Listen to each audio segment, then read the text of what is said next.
Bonsoir et merci de nous ouvrir vos portes pour une rencontre exceptionnelle, une rencontre qui a déjà changé des millions de vies, peut-être la vôtre ce soir. Installez-vous confortablement, bon sabbat chez vous, saison 7 commence maintenant.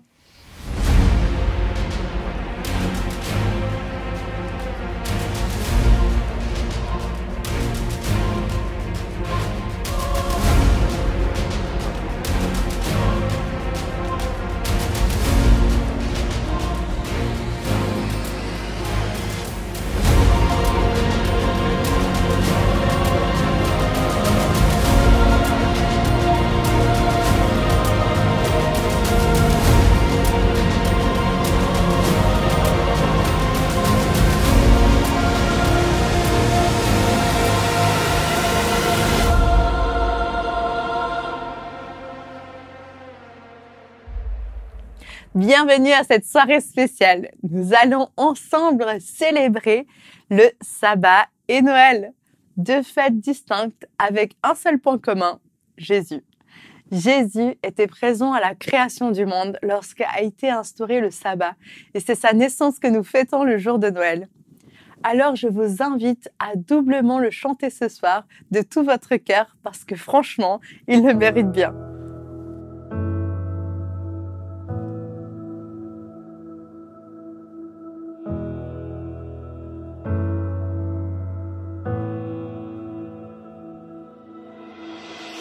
Je ne sais pas de quoi demain sera fait,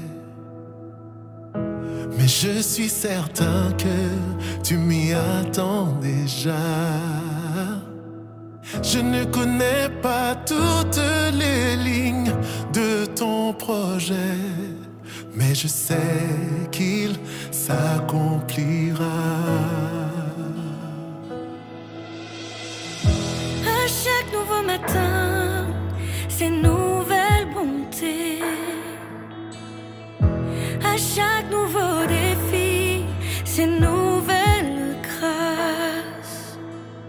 Tu n'es pas du genre à laisser tomber, et tu ne vas pas commencer avec moi. Non, tu ne vas pas commencer avec moi. J'ai vu ta main agir bien trop de fois pour oublier si facilement. Tu m'as conduit de victoire en victoire. Je n'oublierai pas facilement ta fidélité.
je fixerai les yeux vers les hauteurs, d'où me vient le secours.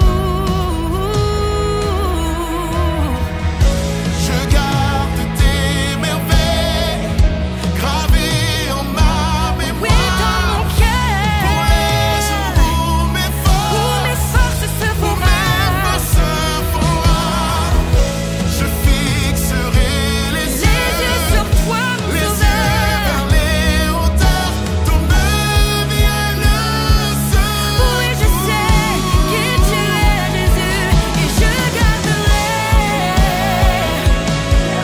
gravé en ma mémoire pour les jours où je n'aurai plus de force, Seigneur. Et je fixerai Les yeux vers toi, car c'est de toi, oui c'est de toi, j'ai vu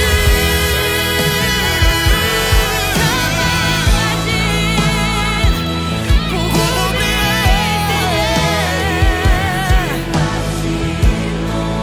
et tu m'as conduit de victoire.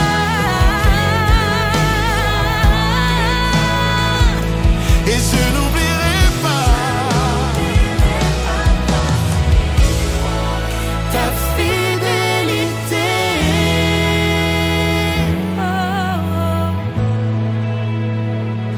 Ta fidélité. ta fidélité.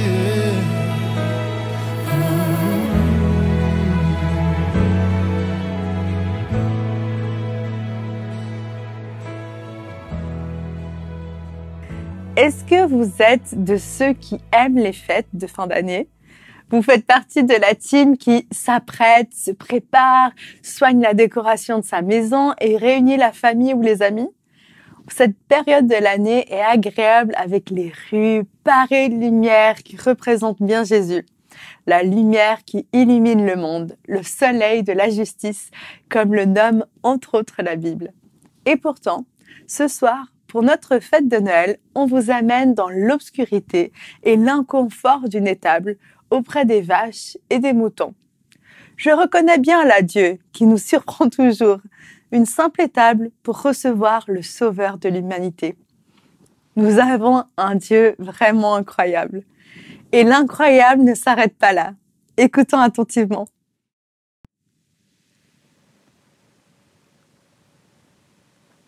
Mes amis, une découverte extraordinaire a été faite. Nous avons trouvé un audio qui est très probablement aurait été fait par notre Seigneur Jésus-Christ. Vous me croyez pas? Écoutez ça, écoutez.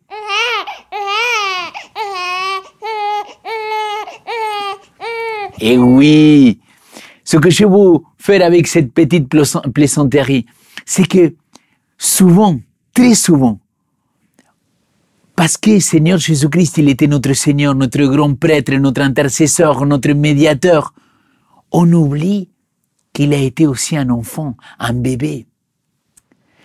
Sans doute, le texte le plus connu de la Bible, il nous parle de « Car Dieu a tant aimé le monde qu'il a donné son Fils unique, pour que quiconque met sa foi en lui ne se perd pas, mais qu'il ait la vie éternelle. » Jean chapitre 3, verset 16.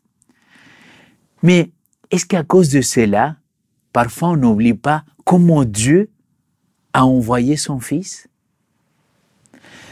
Permettez-moi, avant de parler de comment, rappeler pendant quelques minutes, très rapidement, l'histoire du salut. C'est-à-dire, pourquoi Dieu a dû donner son Fils, pourquoi il a dû l'envoyer. Pour cela, on a besoin de venir à Genèse chapitre 1, chapitre 2 et chapitre 3.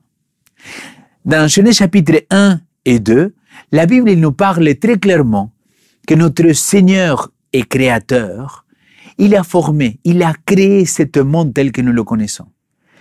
Et dans cette création-là, il a fait l'être humain.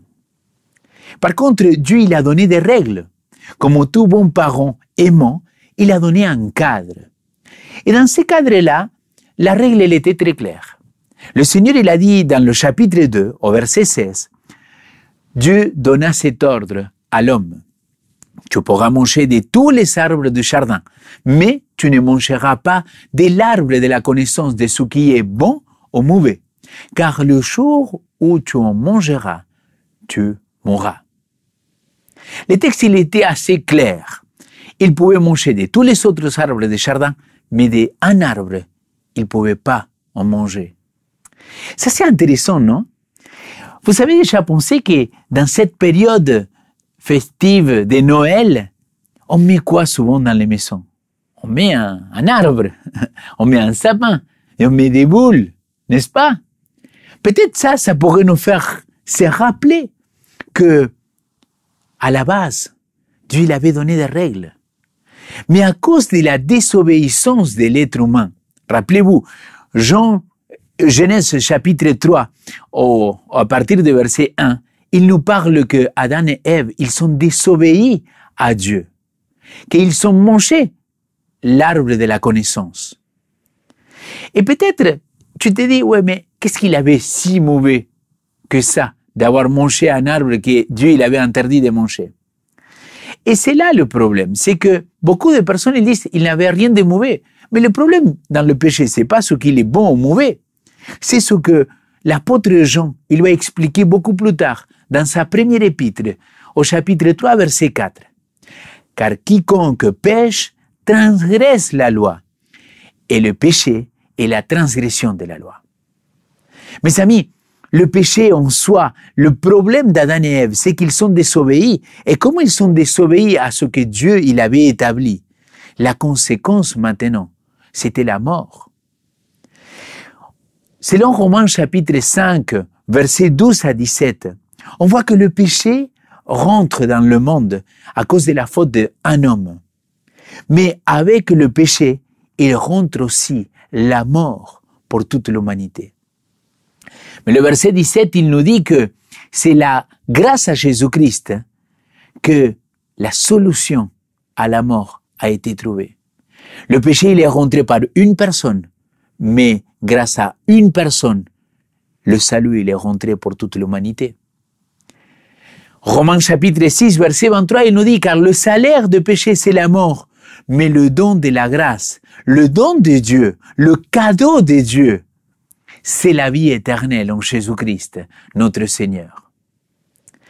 Vous voyez, l'histoire du salut, elle est assez claire dans la parole. Par contre, là où j'ai un peu de mal à comprendre, c'est comment il a envoyé.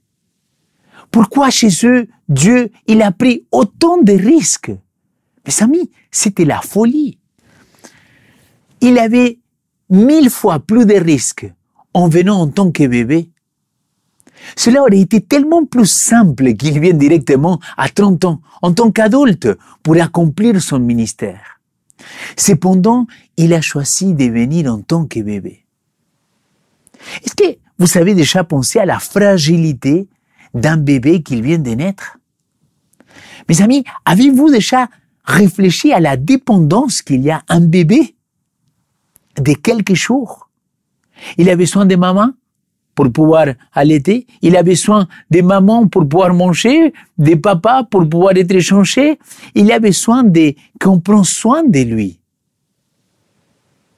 Quelque part, parfois je me dis, c'est comme si Dieu, il a pris un risque tellement grand qu'il a dit, je vais confier mon être tout entier, mais le salut de l'humanité entre les mains d'une jeune femme, un homme, une famille. Et pourquoi? Je pense que la réponse, il pourrait être en Hébreux chapitre 4, verset 15. Car nous n'avons pas un grand prêtre insaisissable à nos faiblesses. Il a été soumis sans péché à des épreuves et à tout point semblable. Hébreux chapitre 2, verset 18, car ayant été tenté lui-même dans tout ce qu'il a souffert, il a pu secourir ceux qui sont tentés. Jésus-Christ, quand il est venu sur ce monde-là, il a été tenté. Et il a passé pour ce que n'importe quelle autre personne il a dû passer. La volonté de Jésus-Christ, c'était pas tout simplement venir nous sauver. C'était accomplir quelque chose de bien plus grand, en nous montrant que cela est possible. Jésus-Christ, il a montré que il voulait se soumettre à l'autorité aussi de Père. Rappelez-vous comment à chaque fois, dans son ministère, dans sa vie, on peut lire qu'il a dit que ce soit pas ma volonté, mais la tienne, Père. Et la volonté de Dieu était bien le salut de l'homme, même au prix du sang de Jésus-Christ. C'est là qu'il nous a montré cet amour merveilleux. C'est la folie, mes amis.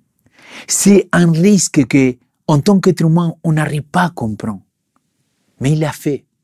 Et s'il l'a fait, c'est à cause de l'amour qu'il a pour toi et pour moi.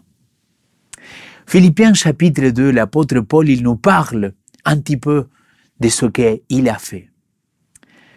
Le texte au verset 5, il nous dit « Comportez-vous entre vous comme on le fait quand on connaît Jésus-Christ. » Il possédait depuis toujours la condition divine, mais il n'a pas voulu demeurer des forces légales de Dieu. Au contraire, il a eu lui-même renoncé à tout ce qu'il avait et il a pris la condition de serviteur, d'esclave. Il est devenu homme parmi les hommes et il a été reconnu comme homme. Il a choisi de vivre dans l'humilité et s'est montré obéissant jusqu'à la mort sur une croix. C'est pourquoi Dieu l'a élevé au plus haut place et lui a donné le nom supérieur à tout autre nom. Il a voulu que, pour honorer le nom de Jésus, tous les êtres dans les cieux, sur la terre et sous la terre, se mettent à genoux et que tous proclament à la gloire de Dieu le Père, Jésus-Christ est le Seigneur. Mes amis, si vous me demandez qu'est-ce que j'ai fait à Noël, je pourrais vous répondre que chaque Noël, avec ma famille, avec mes proches, je me souviens que Dieu a tout risqué en envoyant son Fils, en s'envoyant lui-même comme un bébé, tout fragile. Et malgré ça, il a vaincu le péché, il a vaincu la mort et il a pu nous sauver. Chaque jour, chaque année a été, j'imagine pour lui, une petite victoire. Mes amis, sûrement vous allez passer les réveillons, peut-être avec de la famille, avec des amis, je ne sais pas trop. Mais ce que j'aimerais vous inviter à faire, c'est à prendre un temps, à réfléchir, à penser que Dieu, il t'a tellement aimé qu'il a envoyé son Fils comme un petit bébé, tout fragile, afin qu'il grandisse et qu'il vit parmi nous pour pouvoir un jour mourir pour toi et pour moi, afin de nous sauver. L'ami, je sais que peut-être on va avoir des commentaires qui disent « Oh, c'est n'importe quoi! Pourquoi vous célébrez Noël? Noël, c'est une fête païen. Ah oui, c'est pas la bonne date. Jésus-Christ, il est pas né en décembre. » Avec tout le respect que vous avez de ma part, qu'est-ce qu'on s'en fiche? Noël, c'est l'occasion de se rappeler en tant qu'humanité que Dieu t'aime, que Dieu m'aime et qu'il nous a tellement aimés qu'il a tout risqué pour toi et pour moi. Donc, pendant cette fête, prends ce temps-là de remercier Dieu et lui dire merci Seigneur d'avoir tout risqué pour qu'un jour, à nouveau, je puisse partager avec toi l'éternité. Merci beaucoup Seigneur de nous avoir fait le cadeau le plus beau que l'être humain il a pu reçu. Et ce cadeau-là, il a un nom, c'est Jésus-Christ. Au nom de toute l'équipe d'Espoir Média, on vous souhaite un joyeux Noël et un très bon sabbat chez vous.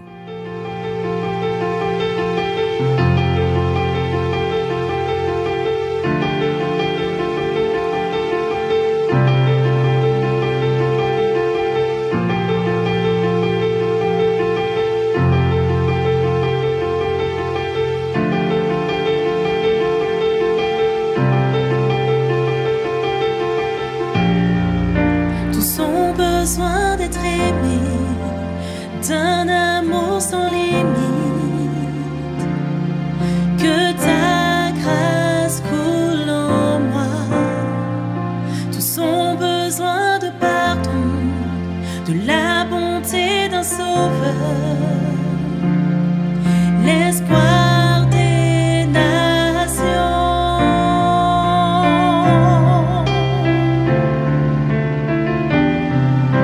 Sauveur, il déplace les montagnes, mon Dieu sauve avec puissance, il sauve avec puissance, pour toujours, créateur du salut. Jésus a vaincu la mort, il a vaincu la mort.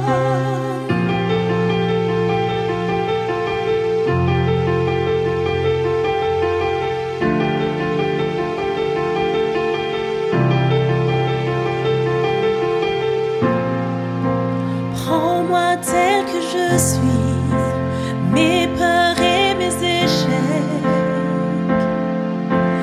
Viens remplir ma vie. Je donne ma vie pour te suivre. Prends tout ce que je crois et je me soumets.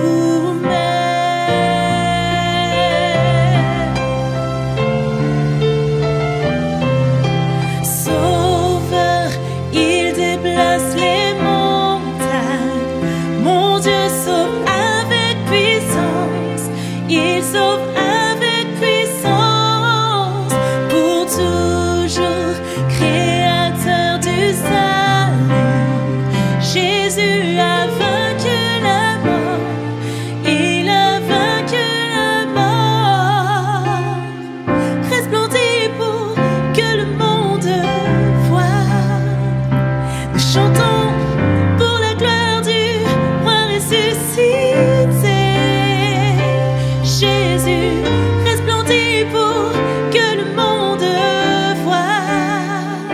Nous chantons pour la gloire du roi ressuscité. Sauveur,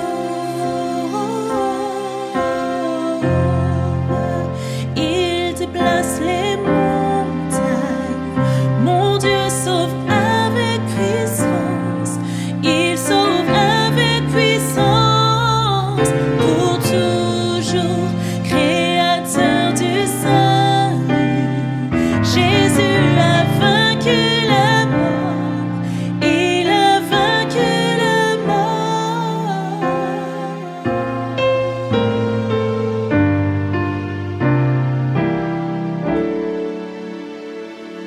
Je vous invite à prier. Père, je te remercie, Seigneur, de nous avoir accompagnés pendant toute cette année-là. Et là, en ce moment, nous voulons prendre un temps pour réfléchir à ce risque-là que tu as pris pour chacun de nous, pour nous sauver. Tu t'es envoyé toi-même, Seigneur, comme un bébé fragile, et nous sommes tellement reconnaissants. Je te remercie pour cet énorme cadeau que tu nous as fait, Jésus-Christ, afin que chacun de nous on puisse vivre la vie éternelle avec toi. Je te prie de nous accompagner, de nous bénir et de nous garder dans tous nos projets, jusqu'au jour que tu reviendras et que je l'espère que c'est très bientôt. C'est ma prière au nom de Jésus-Christ. Amen. Que vous soyez de la team J'adore Noël ou pas, la bonne nouvelle, c'est que vous avez un cadeau. Le plus beau des cadeaux. Un sauveur est né pour vous. Alors recevez ce cadeau, ouvrez-le et profitez-en dès aujourd'hui. Même pas besoin d'attendre le 24 décembre. Je vous souhaite que ce Noël soit vraiment différent, le meilleur de tous. Et je vous attends vendredi prochain pour un autre numéro spécial pour fêter cette fois le passage de 2024 à 2025. Et le rendez-vous est pris. Et d'ici là, joyeux Noël et d'abord, bon sabbat chez vous.